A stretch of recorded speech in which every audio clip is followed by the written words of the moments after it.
cool. So she's got songs in French as well.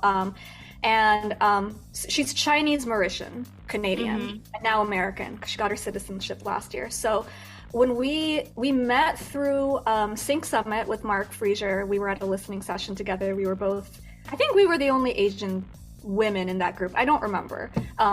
But I remember we all kind of exchanged our email addresses. And so I reached out to her and I was like, hey, do you want to just chat? And we ended up talking about our experiences, and then we wrote a song together. And the song was about this frustration of being asked where you're from all the time, as though that would influence the way somebody would treat you after they find out where you're from. And from there, we were like, okay, how do we market this song? The song's still not out yet because we got busy with the podcast. Yeah. But it was born out of like, how do we market this song? And then we just ended up like every time we would talk, it was just kind of, all of this stuff would come out about our experiences. And we were like, maybe we should make this a podcast. Like, we're not the only ones who feel this way. And so that's how the podcast started. And we started bringing in like, we reached out to some people we knew that were AAPI, professionals, creatives, and we've had like a really cool range of guests. Like we had Tony, who's a Vietnamese American artist, producer, and they were on the show. And then we had Ashley Chung Fat Yim, who's like she studies the psychology of linguistics, so we've had like a range of different, so lots of cool perspectives. One of my old friends, Nathan Rogers, who's a businessman in Houston, he got his MBA at Rice, and so we had a really cool conversation with him about like capitalism and how that kind of ties into white supremacy and racism and how all of these systems of oppression are really intertwined. So it's been a really cool learning experience for us. It's been a cool way for us to meet other AAPI people and kind of connect on some of the shared experiences and also learn about some of the stuff that was different. Like we had Rahul Borkar, who grew up in Kentucky. He's an Indian American musician, and a lot of us in the Asian diaspora, our experiences with being artists and telling our family about it is like, oh, just do that as a hobby, don't, or keep your day job and, and with, and with Rahul, his parents were like all in. They bought him, a drum set and instruments so he could practice. And it was a really cool way to show that, not all of our experiences are uniform and that there's nuances to everything. Every Asian person has their own unique experience. And what people think of as Asian too, I think is a lot more than that. I think people think of like only anyone who looks like the members of BTS is Asian, but it's like, no, Darren Criss is Asian, Enrique Iglesias is Asian, he's Filipino. And so, it's like there's so much diversity within Asia, within the Asian diaspora, and we wanted to bring light to that. And so that's the podcast. That's awesome. Yeah, I think it wasn't until I did one of those like 23andMe DNA tests, and I think it wasn't until I was like physically like looking at the map that I realized that when I think of Asia, like I don't think of Lebanon. I don't think of, Iran, things like that. Yeah. And I can definitely see how this podcast is, it's just so needed. Like we were talking about before, lack of, just representation in like television shows that are available in America. You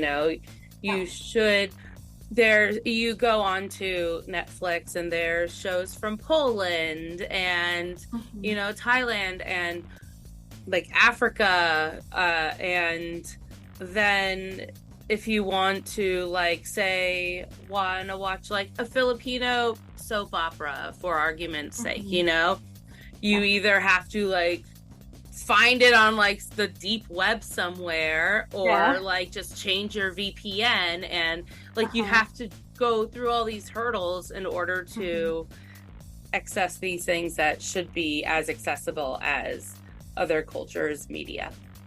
Yeah, for sure.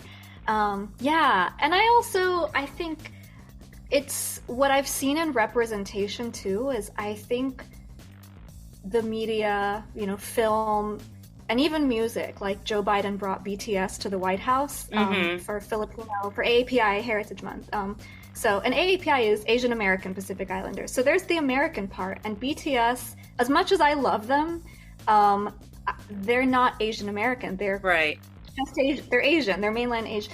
And so I think in media, the Asianness is the focus rather than Asian American, which is a completely different experience. And yeah, and Sherry and I have talked too about, like, Sherry grew up in Mauritius. She doesn't speak Mandarin or any Asian language. She speaks French, Creole, and English. And I speak Tagalog. But when I go back to Asia, I feel out of place too. And I think it's kind of one of those things where, you know, I remember I went for a work trip to Taiwan and to Singapore, and then to China as well.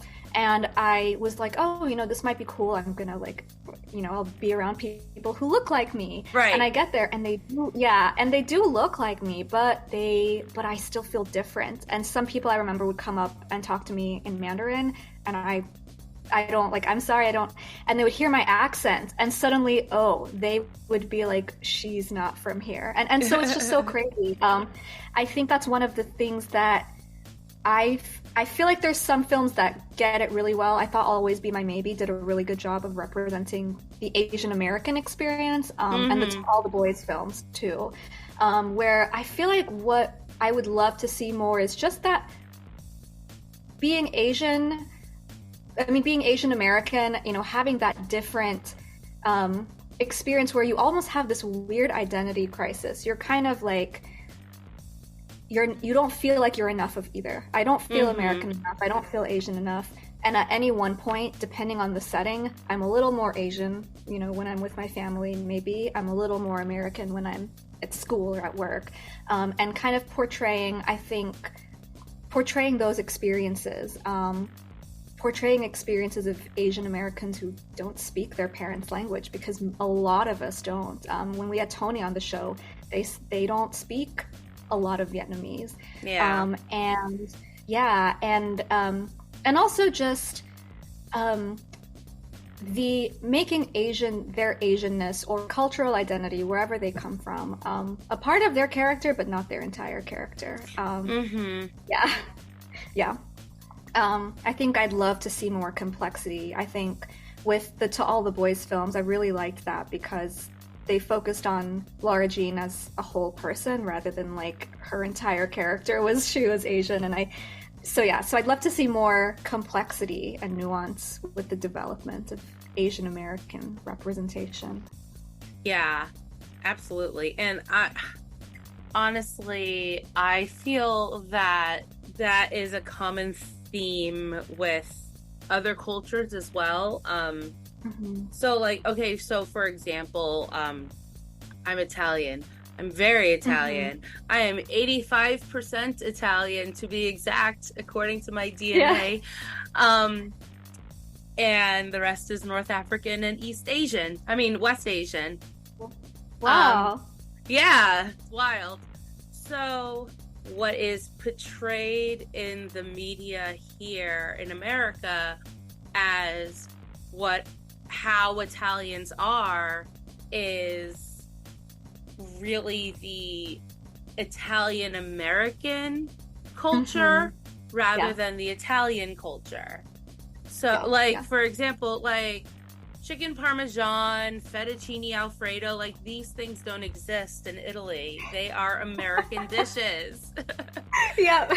So, like, and I find the same thing, like, you know, any kind of Asian restaurant you go to, it's all Americanized unless you like go to like the family owned ones where like the family is like working the register. Like, it's just that's where you know you're gonna get the best food and like the most authentic food. Yeah, definitely, for sure. So speaking of languages though, You were on a remix of the song All Good by Daydreamer, who Jay Putty is his real name. So talk about that. Yeah. How did that come about? It was so random. It was one of those things that I like did not plan to be a part of. And then it just kind of happened, and I was like, oh my God, this is a fun project. Jay, who he releases his own music as an artist, and then as a producer, he's Daydreamer, and he teamed up with Danny G to do this song called All Good. And so they had their English version, and I remember Jay putting out like a Facebook status saying like, anybody here sing in any other languages aside from Spanish, because they had already had their Spanish remix. And so I responded, and I was like, I speak Tagalog, I can sing it too. And so then he was like, sure, I'm doing these remixes in different language, and there's a bunch and I think it's such a cool project too, because it's like every artist who is doing a verse in their language, it's bringing like a completely different spin to this song. And so that was what Jay wanted to do, was kind of involve different cultures and does he have an Italian one yet? I will check. I don't know. That would be a really cool one.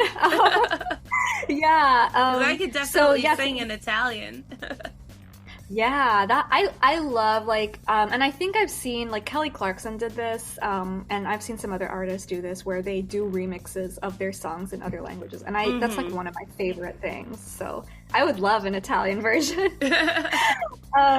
So then it came about, he gave me the track with the open verse and was like, go to town, do your thing, and so I wrote. It was actually my first time writing in Tagalog. I speak it fluently, but I've never written before, and so I was like kind of nervous. And it was funny because my mom, she was listening back to it the other day, and she was like, I'm not sure. She was like, I think that she was asking me about a phrase I use, tumaas ng araw, which means like the sun comes up, and she was telling me like, I think there's like a better way to say that, and I was like, okay. But yeah, so I wrote the lyrics. I remember sending them to my dad saying like, does this sound correct? And he was like, I guess, like, ask your mom. And I was That's like, such you know a what? dad thing to do.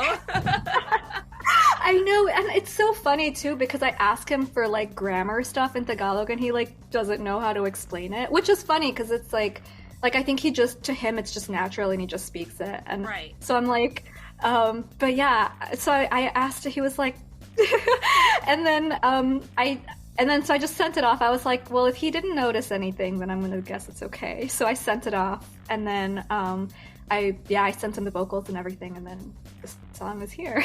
That's awesome. That's so cool. Thanks. Are you planning to do so? I've pardon me, but I've said it as Tagalog. Yeah. I know that's very Americanized. It's okay. But is that like the correct pronunciation, or Tagalog? Yeah, the emphasis is on the second syllable. Tagalog. Yeah. Would you do more music in Tagalog now? I've been trying to write. I would love to. I think there's a couple things, and as a Filipino American, I think a lot of any Asian or any third culture kid. So if you're Mexican American or Chinese American, I feel like we all have this like underlying insecurity about speaking in our native language or our parents' language, I guess. Because we know we sound slightly American. I know I sound like an American when I speak Tagalog. It's like you're almost like embarrassed how you sound.